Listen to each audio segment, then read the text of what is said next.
this episode of MythBusters. One. Duck, cover, and hang on, because we've got a killer cocktail of lethal littering. My weapon of choice, a potentially lethal slush drink.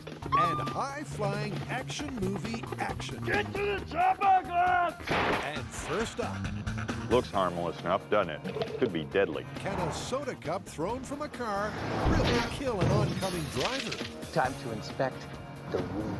Then from helicopter heaves to fingertip grips, can film Fall Guys really hang on Hollywood style? I would love to see the action hero that can hang on to that. Who are the MythBusters? Adam Savage Here comes chaos. and Jamie Heineman. Relax. This won't hurt a bit. Between them, more than 30 years of special effects experience. Bye-bye. Joining them, Carrie Byron, High explosives and electricity. Woo! Tori Belleci, Crashes and fire. This is awesome. Grant Imahara, and featuring Jesse Combs. That was awesome! They don't just tell the myths, they put them to the test.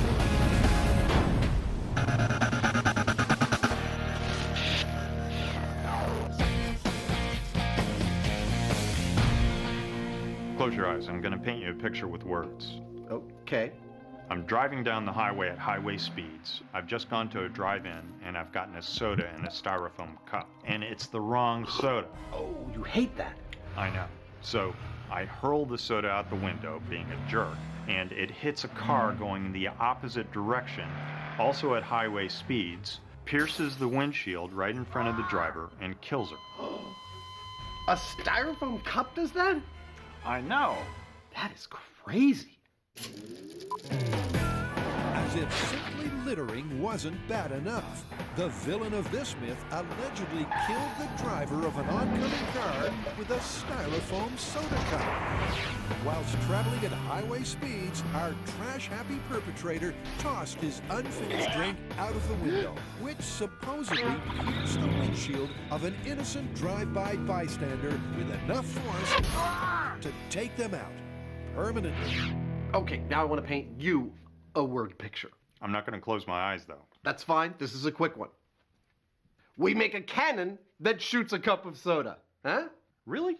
I somehow pictured two cars going at each other jousting fashion, tossing cups out the window. No. I figure we'll get exactly to that place. But first, we need to know what the cup is filled with. Is it soda? Is it soda and ice? Is it ice alone? Is it a slush drink? We have to determine what filling has the most power, and what's better for that than cannon? Well, all right then. I thought you'd like it. So before the highway trash jousting can begin, I think that was a hit. the guys are going to arm themselves with an indoor air cannon the size of the Large Hadron Collider. Well, almost. I'd say that ought to do it. Their goal is to discover which of the various possible combinations of cup contents will impart the most force on impact. And speaking of the force, here's the Yoda of soda. So there you have it, our potentially deadly styrofoam cup. Now, for the purposes of our experimentation, I'm going to want to know exactly how much energy this cup imparts to something it hits, whether it's empty or filled with different substances. How am I going to do that? With this, a load cell. This little button here can tell me when I hit it with something exactly how much energy is transferred from the object to the load cell. But here we got an object that's too big and a load cell that's too small, so I'm going to increase the surface area of my load cell by placing it between these two nice heavy steel plates.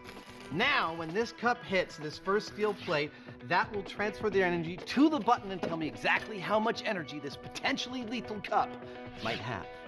It's ready. With the force plate in place, the guys will be able to accurately compare the impact of each cup fired from the cannon. Off at a rakish angle, I like it. So this is how this works. We've got our specially made pressure tank with a built-in fast-acting valve. Now when we open that valve, all that air comes out at high speed, heads straight down the barrel. Our cup comes out the end, hits this plate, pushes on the load cell. Bob's your uncle. So, Robert's your mother's brother. Every target needs a motivation. Yeah. And Jamie is the light at the end of the tunnel. But before Jamie gets a face full of soda, 3D Jamie wants to check the cannon is working with some alternative ammunition. Bet you've never seen a 100-mile-an-hour feather boa before. An interesting choice, and surely a world first. Ready for test fire number 1 in 3, 2, 1.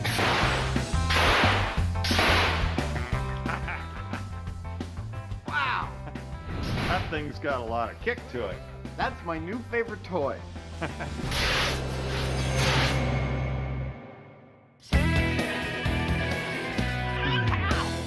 So Fall Guys, what are we, testing myths about 80s TV shows? Ooh, can we do A-Team next? Yes and no. Yes, we can get to the A-Team, and no, we are not testing myths about 80s TV shows. We're actually going to test the myths about falling, or more accurately, not falling. So you're talking about like the classic Hollywood scenario where somebody's hanging on to a high edge using nothing but their fingertips. Exactly. This sounds awesome. To cling on by your fingertips is a classic silver screen cliche. Apparently, in any action movie, the hero can hang on indefinitely. But are any of the many variations really viable? To find out, the team will take on 2 of the most common. First, can you really just hang on until help comes along? Then, hauling yourself into a helicopter. Is it fact or film fiction? You guys, I have the perfect place to test this. There's a fire training tower in Pleasanton. It's got ledges all around, easily accessible rooftop, and it's pretty tall.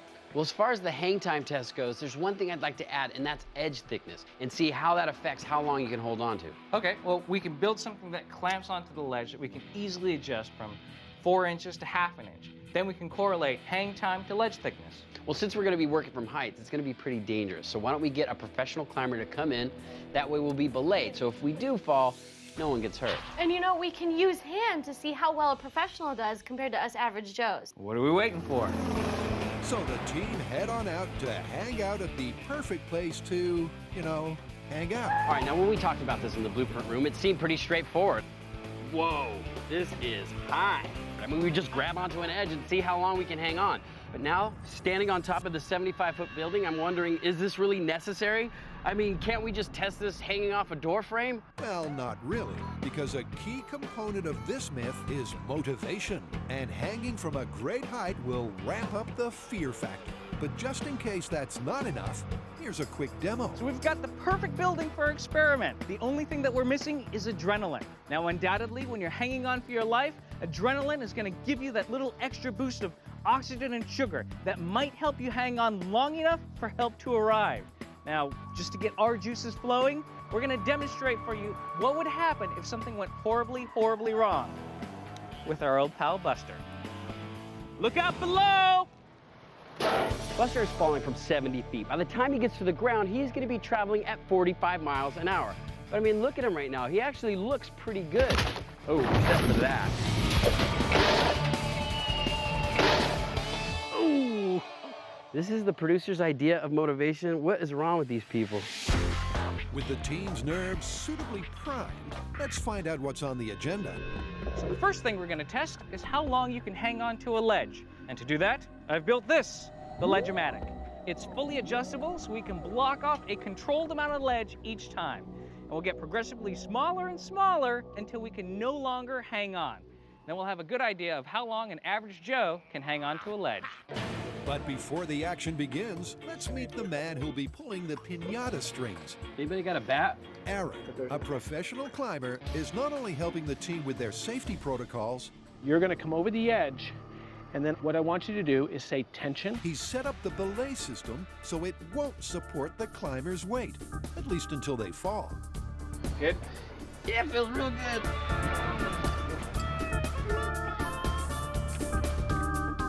Tori, you're the guinea pig. No, I'm no stranger to heights. I mean, I've hung off of a ski lift. I was stuck. See that? Okay. I jumped through awnings. I've even jumped off of a 200-foot bridge. However, it never fails. Getting this close to the edge, you can't help it. Your nerves kick in. But I mean, what's the worst that could happen? I mean, the rope could break, and yeah, you could fall. But I mean, you know, you could probably survive a 75-foot fall.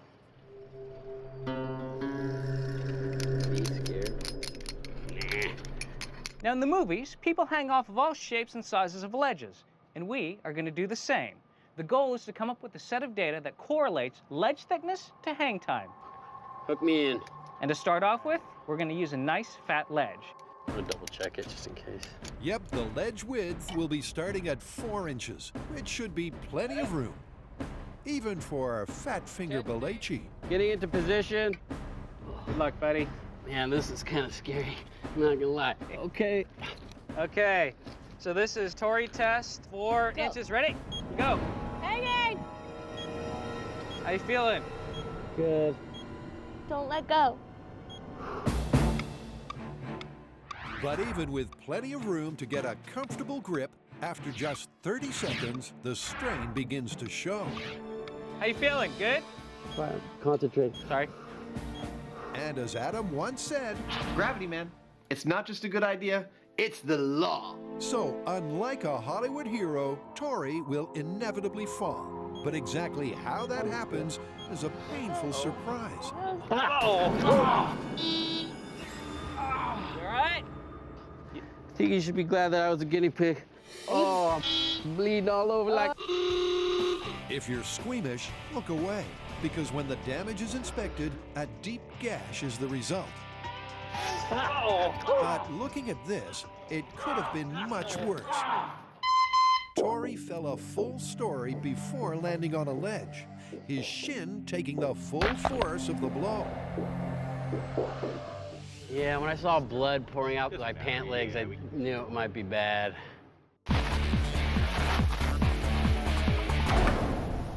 Can a cup of soda thrown from a passing car pierce your windshield and kill you? To find out, Adam and Jamie first want to know which of the potential cup contents has the most forceful impact. How? Well, here's Adam with some science-y stuff. Now, I've already explained that we're collecting the data about how much force our cups impart on this little load cell right here. But how does that work? It works when a little piezo element in here gets hit and creates a small amount of electricity, which is then collected by this National Instruments box right here. This box then sends that data over to David in his computer, who then informs me and Jamie of exactly how much force each of our cups imparts when it hits the target. It's about to get really messy in here, so I'm going to take some precautions. With the shop resembling a scene from Dexter, the wet work can begin. But before the testing proper, the guys want a muzzle velocity that simulates 2 cars approaching each other at highway speeds. A cumulative total of 130 miles per hour. So let's fire her up and find out what she can do. Firing in 3, 2, 1.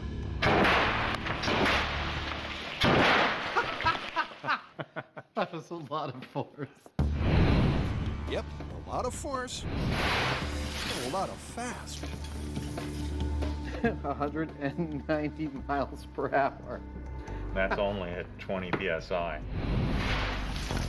It's a little bit fast for us. And to dial that back, Jamie has a neat idea that accounts for the fact that the cups will vary in mass. For these tests to be valid, all the cups have to hit their target at about the same speed. So after a lot of fussing around, I figured out that I can precisely tune the speed by the placement of the cup in the barrel.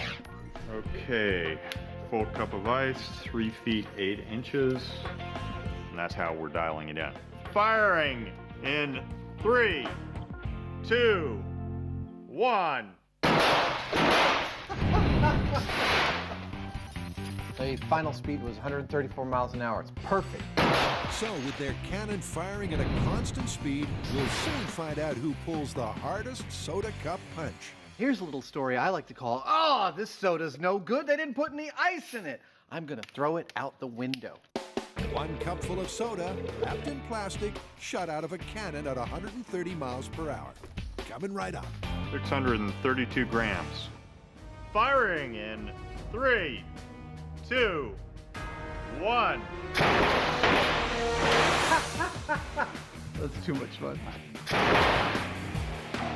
Well, your laminated face is holding up quite well. So I see. You should consider doing that in real life. Laminating my face. Yeah. I just love looking at these like this. Beautiful. Beautiful. Can you imagine what that'd feel like if that actually hit your head? Final speed, 132 miles an hour. Awesome.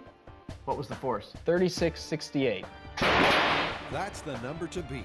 Weighing in at 632 grams, a full cup of soda, traveling at 132 miles per hour, has 3,668 pounds of force. What's next? Here's a little story I like to call, oh, I've ordered the soda, and I thought I got what I wanted, but I didn't order cherry cola, and this tastes like crap. So I'm gonna throw it all the way out the window. In the red corner, weighing in at 649 grams. is a mixed cup of soda and ice. Let's load her up. That remind you of working with cows on the farm? It does, actually. Okay, Bessie. It's gonna be all right. Firing soda and ice in 3, 2, 1. It's not getting old. No.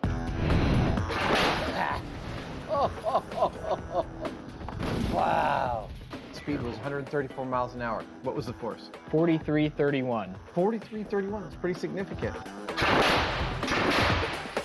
Interesting. Despite a small difference in mass, there was a significant difference in the force of the impact. What's next on the menu of mayhem? Blue slush.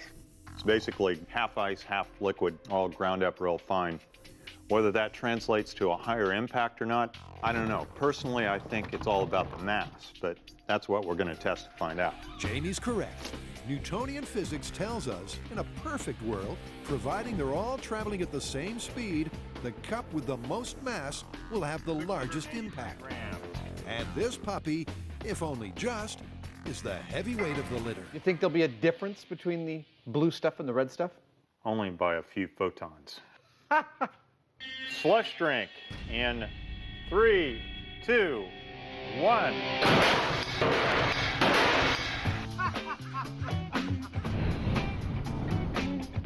That is intense. That's what's making your lips blue. Awesome. Well, the speed is perfect at 134 miles an hour. David, what was our force? 4386. Dude, I was hoping that would be the case.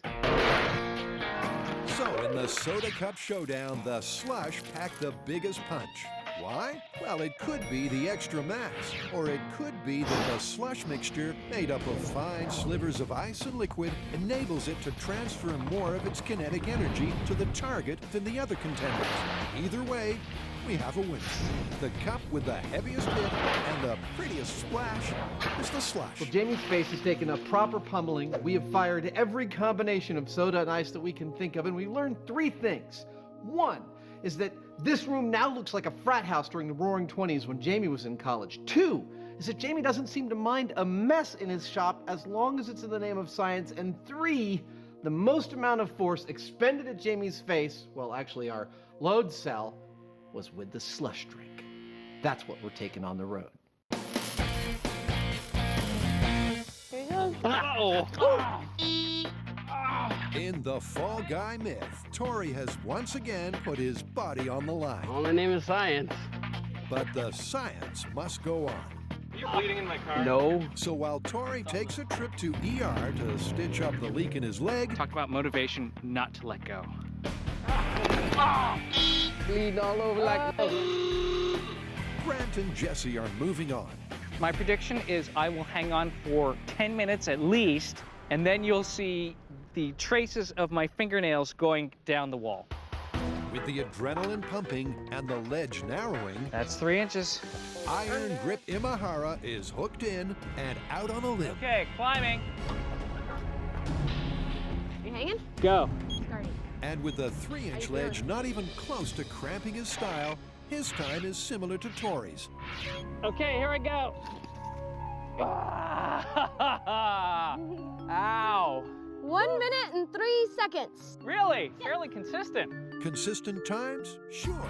But bear in mind the myth is about hanging on indefinitely. Does this harness make me look heavy? And our average Joes are consistently falling. All right, you ready for 2 inches? Look, my fingers aren't even 2 inches long. Of course I'm ready for 2 inches. Timer is started. Despite the further narrowing, Jessie has plenty of room to work with. And once again, her time is in that 1 minute slot. Minute 6. Heck yeah. You don't even look Yeah, they're tired. starting to slip. Yeah. Yeah. Here I go. Nice! 1 minute 17. Woo! So, we are halfway done with our testing. And so far, we've established an average hang time for the average Joe of 60 seconds. Now, to make sure that muscle fatigue is not a factor, we're gonna get a massage for science. Now, in all seriousness, this is not just a massage. A lot of science goes into physical therapy, particularly for climbers. These muscles that are in your fingers, they're optimized for fine motor movement, such as riding, for example. When you get to these deep finger flexors that are in your forearm, they're not meant to take your entire body weight, which is why it's all the more important for top performance to give them a little attention here. How's it going, Jessie? We're still working on it. Are you saying it's not my turn? Yes, patience, young man, patience. With the chores out of the way, it's back up top for more action movie action. Now, the 2 inches wasn't that bad. I mean, I was able to hang on for over a minute. But now we're gonna work our way down to 1 inch, and this is where it's really gonna start getting challenging. So see what happens. At 1 inch, the guys really are down to a fingertip grip. Jessie is about to find out if hanging on to that slimmest of margins is movie make-believe or a real-life possibility. Dude, this hurts way much more. Hang on there, Jessie. All right, here we go. 33 seconds. That is much, much more difficult. Really? Yeah. Yep, really. It was less than half the hang time of the previous test, when ledge width wasn't a factor, which doesn't bode well for Grant, Good. because he's up next and he's running out of room. That, my friends, is 1/2 of 1 inch. And that is about how much I can hang on. I'm predicting a lot of pain, but not for very long. Let's do this. Okay. But he can't turn that steely determination into an iron grip, Oh my God. This is crazy. because he simply can't get a grip. You ready? I'm so ready. Ah! Nothing. Not even a second. Ow! And his time reflects that.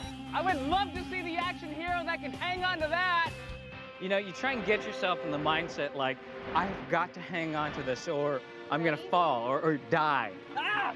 But it's not really a choice with a 1/2 inch ledge. I mean, the second I put my weight on there, pow, all my fingers exploded and then I'm flying through the air. And it was just that quick. No way, impossible. So in direct contradiction to the movies, if you find yourself hanging on by your fingernails, you're not hanging on for very long. Nothing. And even with room to work with, it's a tough task.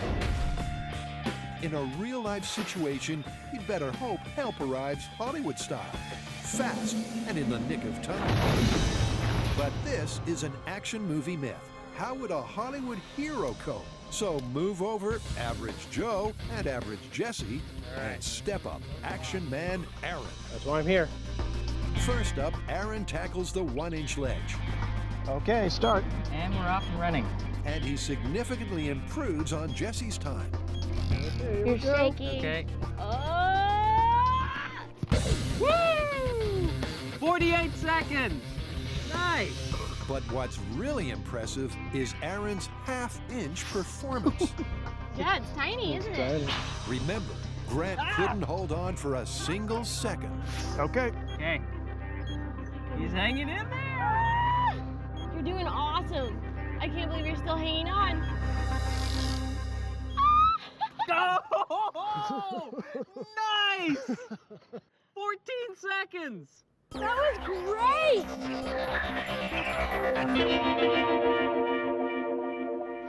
All right, so even if you're a super strong climber, you only got about 14 seconds before you fall off a super skinny ledge. Yeah, I mean, this whole idea that you can hang on indefinitely in action movies, totally busted. Yeah, busted. How much longer do you think you can hang for? Not long. Me neither.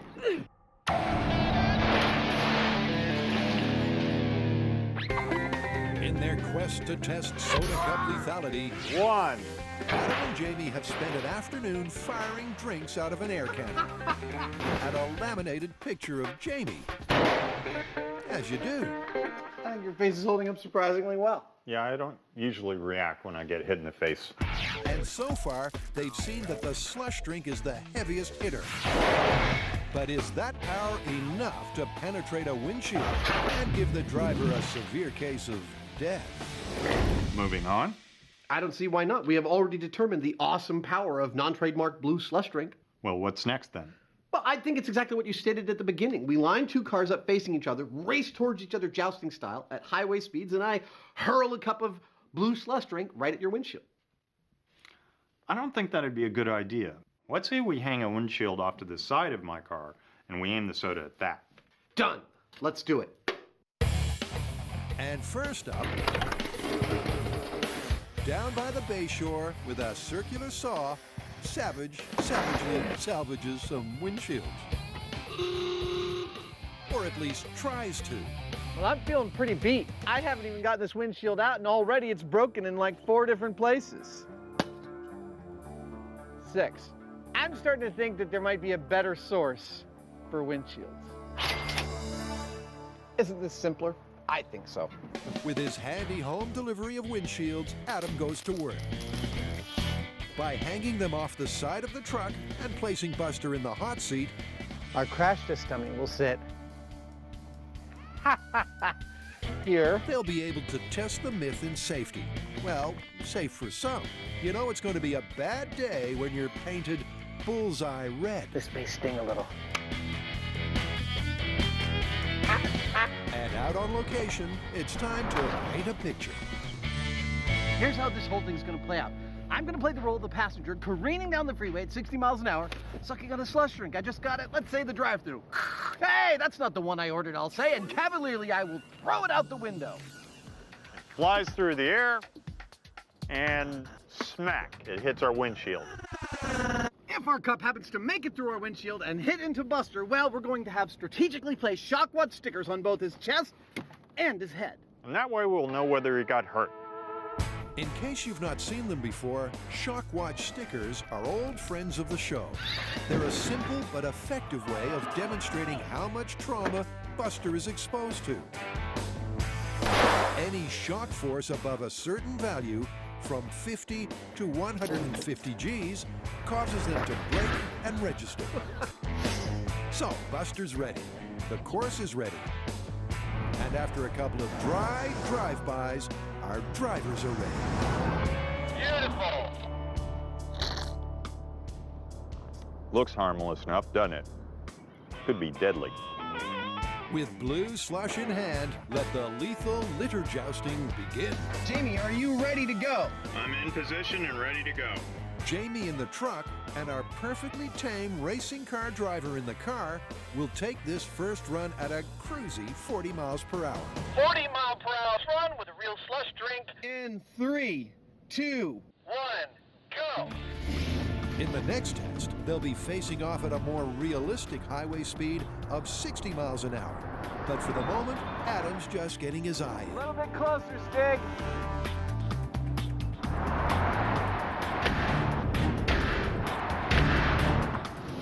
I think I might have hit it! Dude! That's a hit. Look at that. Wow, and that's only 40 miles an hour. At 40 miles per hour, that is spooky promising for this. That was just a test run, and I didn't fully hit the windshield, and we're seeing a kind of shocking amount of damage from our 40-mile-per-hour run. That's awesome. I think we can tighten a lot of this up. I think Jamie could drive a little bit closer to the cones. I think my aim will get better as we do this. I love this race. But right now, I'm feeling pretty good about this one. Controlled mayhem? Check. Chance of science? Aye. Happy MythBusters? Confirmed. Forecast? Ramping it up. My vehicle, experimental. My weapon of choice, a potentially lethal slush drink. This is 60 miles an hour, styrofoam cup with slush drink in 3, 2, 1, go! very exciting.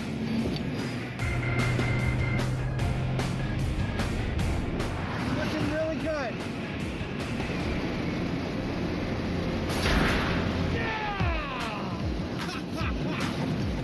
I think that was a perfect hit.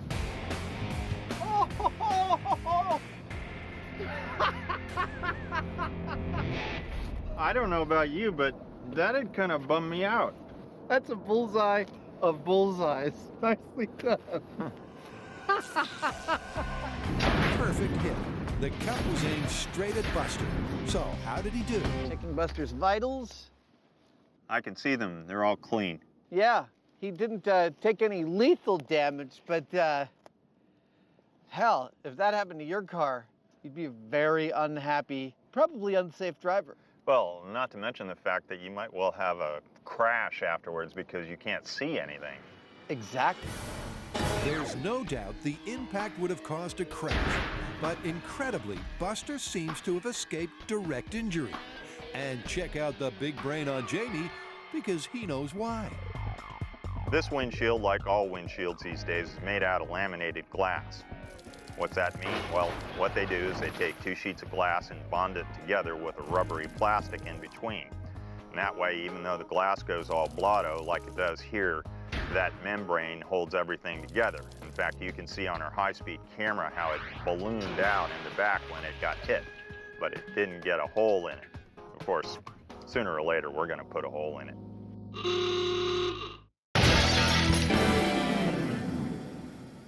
So there's one more thing I want to test. What's that? It is a movie classic. The hero is rescued by a helicopter. However, the helicopter does not have time to land. Right, he has to grab onto the skid, pull himself up and over and into the cabin, despite the downdraft from the blades and the onrushing air as the helicopter flies away. That's a great myth, but nobody's gonna let us hang from a real helicopter. You're right, and that is why we're going to build our own helicopter. Oh, you mean like make a mock-up helicopter with skids and everything, and then put a fan in front of it that blows 80-mile-an-hour winds, just like cruising speed of a real helicopter. It's like you're reading my mind. And then what we'll do is we'll measure the downdraft created by a helicopter, and that'll transfer into a weight that we'll wear while we're experimenting. Perfect. Let's not hover around here anymore. So to get a head start on the myth of the chopper climb, This is how do we make it the Grant ahead. Tori once again makes a new head for Grant. Hey, it's a robot. That's enough out of you. One thing we haven't really talked about with holding on to the skid of a helicopter is the downforce created by the rotor blades. That might be a lot of air pressure that could potentially knock you off. So we need to figure out a way to measure that downforce. So what I have here is Grant's head and shoulders. This is gonna give us the same surface area as somebody holding on to the helicopter skids. Now, I've attached Grant to the scale, so that way if there's any change in the downforce, we'll be able to measure it. Works. Now, obviously, the most direct way to test this myth would be to try to hang from a helicopter while it's flying. But unfortunately, the insurers tell us it's too dangerous. But don't worry, because we have a cunning plan which still involves a real helicopter. And we've enlisted the help of Making Air helicopters to test this myth. So they're about to find out how much downdraft there is by hovering directly overhead the head. Look at that. It's increasing to 500 or now 700 as it's getting away from the center of the helicopter. Right. When Grant's head on a scale is near the outer circumference of the rotor blades, Now it's at 900. the downdraft peaks at almost a kilo. But the myth is all about climbing up onto the skids. We want the skid to be just above Yeah. the scale. Bring him in a little closer. And in close, the downforce is surprisingly small. Yeah, look at that. It goes down to about 50 grams. Really? So it's roughly around 50 to 80 grams when he's just hovering. Which is fairly insignificant. And even a sudden takeoff doesn't make much difference. Yeah. So it got up to a little over 100 grams on that one. 100 grams is nothing. You're close, way more than 100 grams. So we just finished testing the downforce of the helicopter, and the results were very consistent. We had him hover above our scale. As he came down, the weight increased. However, it only got to 50 grams, which is nothing. I mean, your clothes weigh more than that. And at one point, we had him punch it as if he was taking off, and it peaked at about 130 grams. which is still not that much weight. So it looks like the downforce of the helicopter really isn't going to affect your ability to hang on to the skid. So, in summary, and somewhat unexpectedly, the team can ignore the downdraft from the chopper blades and go to work at the next location. Best commute ever. No signs prohibiting heavy machinery or myth busting. Perfect. Because at the pool, they've got everything they need, including a cool chopper mock-up Jesse knocked up at the shop. That's cool. We got a helicopter. That is awesome. That's perfect. All right, so it may not be a real helicopter, and a lot of it is made from plywood, but I'd have to say it's a pretty darn good helicopter for the amount of time I had. Where's Rick and TC, man? Most importantly, everything is to spec. These struts are 45 degrees, and the skids are 3-inch diameter tubing, just like a real helicopter. Now, how many times have you watched in an action film somebody jump onto a helicopter and climb up as it's taking off? Now we get to try it. I mean, we're living out our action hero fantasies. The idea is that we will be suspended over a pool. Buster PI ready for takeoff. That way, if we fall, we won't fall to our death. We'll just fall in the pool. We have liftoff. We have liftoff here. The goal is to hang on to the skid, pull yourself up and over and into the cockpit to safety. Oh, a little turbulence. Hang on, everybody, hang on. But a set of realistic skids on a fake chopper is not the only obstacle the guys will encounter on their climb to safety. Based on our test with the real helicopter, we know that the downward force at hover is minimal. But let's face it, this is an action movie. They have to fly away. How do you simulate flight at a swimming pool? With this. This is a 6-foot diameter fan blade connected to a 350 horsepower big block engine. It's capable of generating wind speeds of up to 95 miles per hour. That's enough to simulate the cruising speed of our helicopter and more than enough to test this myth. That's like an instant hurricane. It might blow my clothes off. Maybe you should wear 2 pairs. Ladies, get ready.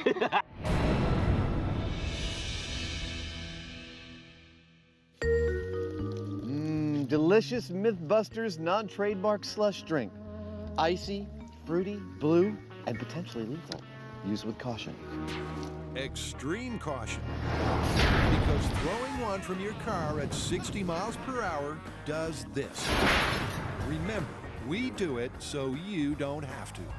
Buster and I hope this provides a lesson in caution to anyone who would mishandle a slush drink. Not only is the primary damage to the windshield absolutely shocking, but the secondary damage, the effect of the driver not being able to see through the spiderwebbing on the windshield, would very likely cause a really bad accident. I would not have called that much damage. That is shocking. It doesn't get much worse. Well, if your name is Buster, it does get much worse, because they're going again. This time we made sure our windshield stays firmly in place. Now, on our last test, the whole windshield collapsed and fell out. So in a sense, it was absorbing a lot of the shock by doing that. And if we secure the windshield and make sure it stays firmly in place, what I'm hoping for is that the projectile, when it hits it, will concentrate all its energy in one spot. And it might just make it all the way through it. All right, now you see them up ahead. I want a bullseye! I think that was a bullseye!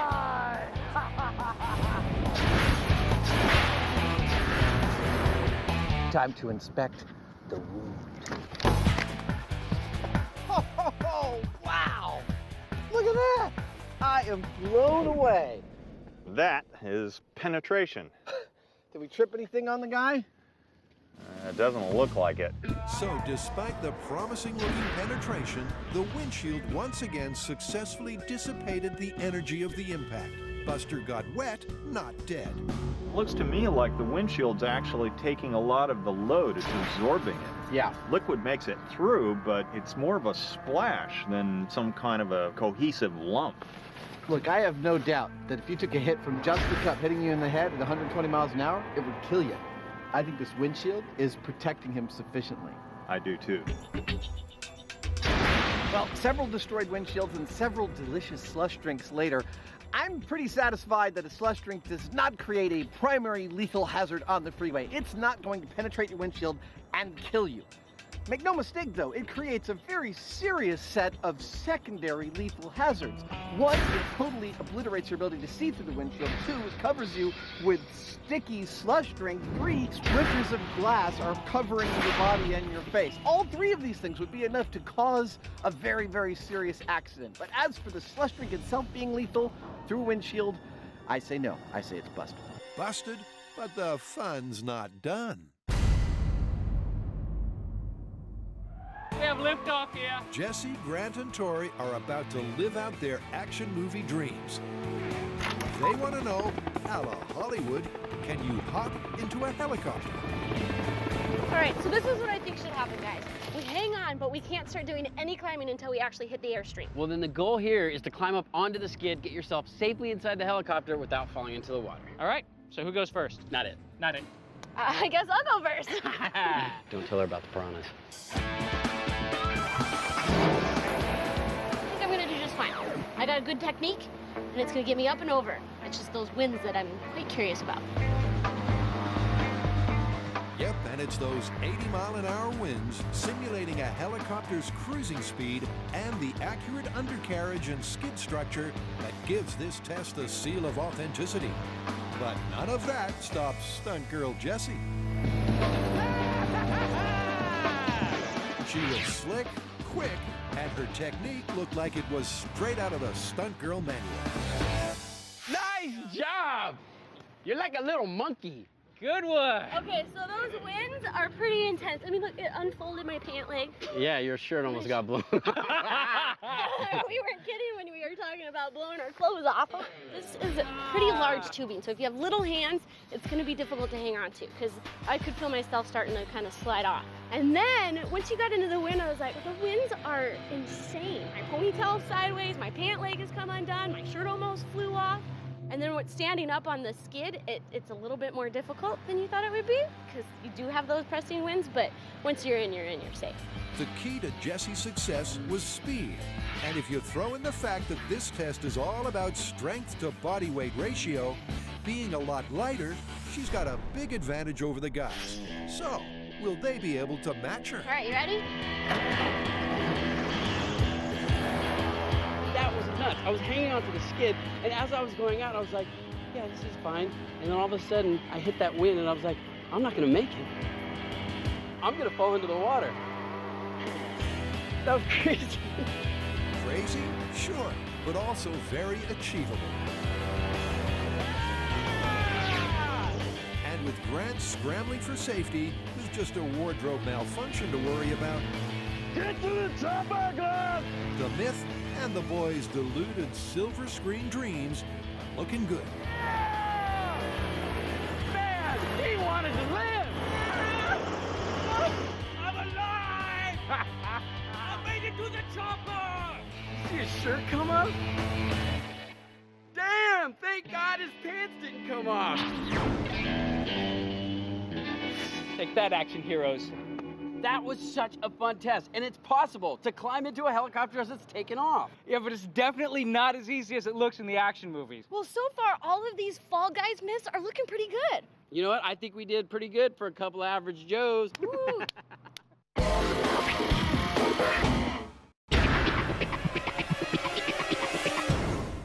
At this point, we've seen that while this might make it through a windshield, if it does, it's not going to hit you hard enough to kill you. Which begs the question, what would? That's where this comes in. Yep, the soda cup of slushy will make a mess of your car. But smart, modern windshield design will prevent it from killing you directly. But can a can of soda?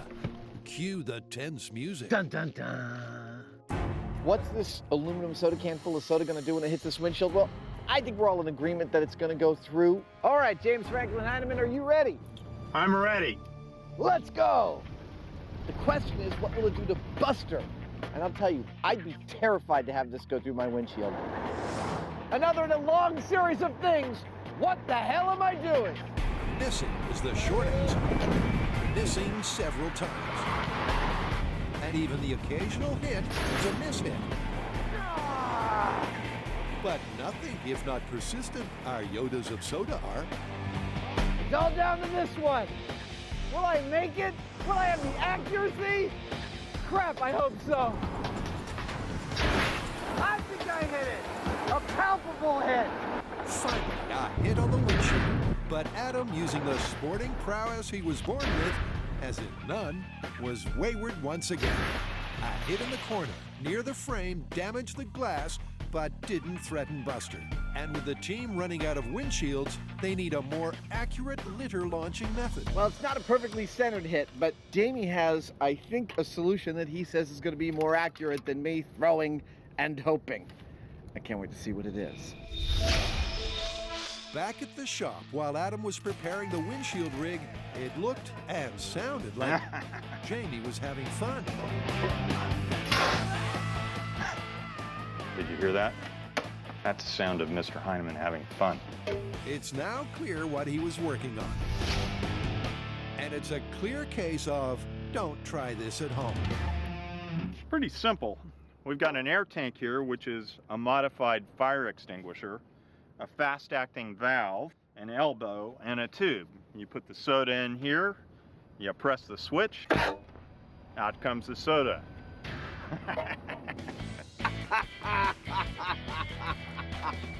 Wow, I call it my little pop gun. that is awesome. Let's give it a shot. All right. Yep, in a strange mix of Mad Max and MacGyver, Jamie shoots at Buster with a can of soda from a shoulder-mounted air tank. All in aid of accurately hitting the target, which doesn't happen on the first go. Ho-ho! Well, that's a neat hole, but I need to hit the dude. Yeah, you want to go again? Again they go, but again, no dice. A direct hit, but still didn't hit the dude. Once again, Buster sees soda and shrapnel fly past his ears. And as this is the team's last piece of glass, it's back to basics. Looks like the only thing left to do is just shoot the sucker point blank. Actually kind of curious how this is going to turn out. Yeah, me too. Little pop gun in 3, 2, 1. Wow! Wow? Yeah. Not to mention, ow. You killed him. You tripped all the Shockwatch stickers in his chest. Is this awesome or what? We tripped all 3 of Buster's Shockwatch stickers, which tells us something that we often learn at the end of an episode of MythBusters. Everyday objects can, in fact, be made lethal if Jamie builds a gun to shoot them. Obviously, if somebody makes a cannon and fires a soda at you point blank, like I just did, you're gonna die. But a soda thrown out of another car into your car, well, unless you crash the car because of it, not so much. Where does that leave us? Well, we were able to create a lethal beverage. Yeah, but it was a can, not a cup, and we did that at point blank range. Good point. But I have to say that the styrofoam cup beverage, while it would do a lot of damage to your windshield, is not, on a primary level, lethal. That one is totally busted. Yeah, it's busted. Our work here is done. Okay.